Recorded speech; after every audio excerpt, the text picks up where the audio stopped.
মেয়ে দুটো বিয়ে হয়ে গেছে, ছেলেও বিয়ে হয়ে গেছে।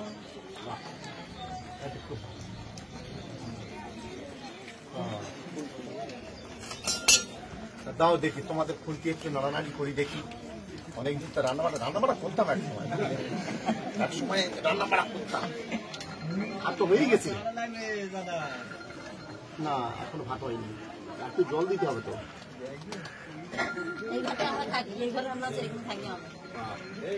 এই সবসময় কাঠে করো রান্না? হ্যাঁ, ওই গ্যাসটা নেই। ও গ্যাস একজনে দিয়েছি, সে খাবো বলে তো গ্যাসটা তুলে নিয়ে নিয়েছি, নিয়ে বিক্রি করে দিয়েছি। ওই পরে একটা ছেলে সে আর বলো না, বলছে দেবো তোমাদের দেবো, বিনা পয়সা গ্যাস দিচ্ছে না। বিনা পয়সা হচ্ছে কি করে, পয়সা তো দিচ্ছি। কত করে?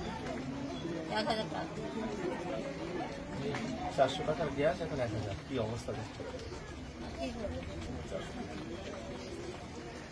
আজকে আমরা থেকে যাই। হ্যাঁ, এই ছোট হাড়ি এত লোক খাবো কি করে? ছোট হাড়ি কেন, আবার ভাত বসাবো আবার। কিন্তু আমরা খাবো রান্না করতে, তোমরা বেশি লোক হলে আবার রান্না করতে।